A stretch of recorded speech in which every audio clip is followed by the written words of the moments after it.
Saudara-saudari yang terkasih, selamat bertemu kembali dalam renungan harian Komisi Kerasulan Kitab Suci, Kamis 19 September 2024, Pekan Biasa yang ke-24.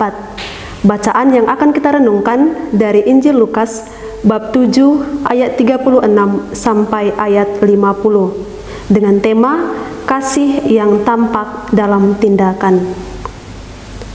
Yesus diurapi oleh perempuan berdosa. Seorang Farisi mengundang Yesus untuk datang makan dengannya. Yesus datang ke rumah orang Farisi itu, lalu duduk makan. Di kota itu ada seorang perempuan yang berdosa. Ketika perempuan itu mendengar bahwa Yesus sedang makan di rumah orang Farisi itu, datanglah ia membawa sebuah buli-buli pualam berisi minyak wangi.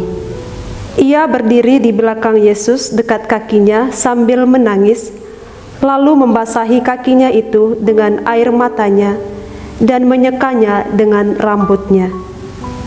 Ia mencium kakinya dan meminyakinya dengan minyak wangi itu. Ketika orang Farisi yang mengundang Yesus melihat hal itu, ia berkata dalam hatinya, "Jika ia ini nabi, tentu ia tahu siapakah dan orang apakah perempuan yang menyentuhnya ini. Tentu ia tahu bahwa perempuan itu orang berdosa." Lalu Yesus berkata kepadanya, "Simon, ada yang hendak kukatakan kepadamu." Sahut Simon, "Katakanlah, Guru." Ada dua orang yang berutang kepada seorang yang membungakan uang. Yang seorang berutang 500 dinar dan yang lain 50. Karena mereka tidak mampu membayar, ia menghapuskan utang kedua orang itu. Siapakah di antara mereka yang akan lebih mengasihi dia? Jawab Simon, "Aku kira dia yang paling banyak dihapuskan utangnya." Kata Yesus kepadanya, "Betul pendapatmu itu." Sambil berpaling kepada perempuan itu, ia berkata kepada Simon, "Engkau lihat perempuan ini? Aku masuk ke rumahmu, namun engkau tidak memberikan air untuk kakiku, tetapi dia membasahi kakiku dengan air mata dan menyekanya dengan rambutnya. Engkau tidak mencium aku, tetapi sejak aku masuk, ia tidak henti-hentinya mencium kakiku. Engkau tidak meminyaki kepalaku dengan minyak, tetapi dia meminyaki kakiku dengan minyak wangi.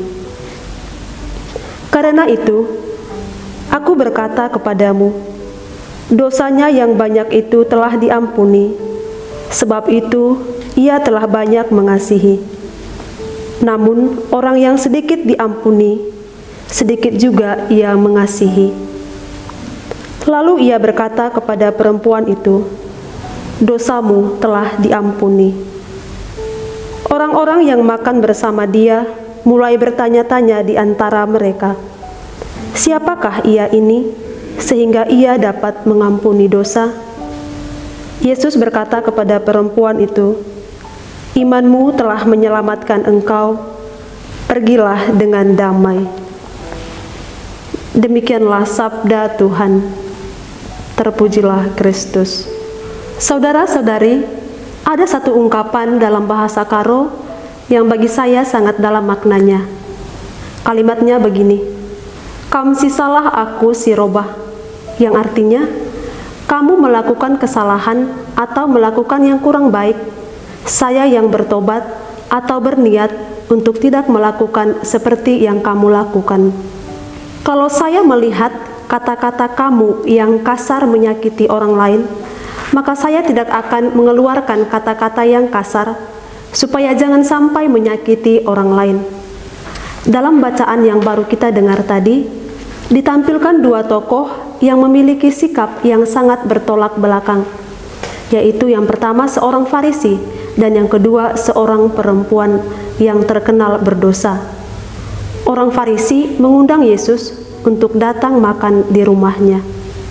Barangkali bisa kita katakan orang ini baik karena mau berbagi dengan mengundang Yesus makan di rumahnya.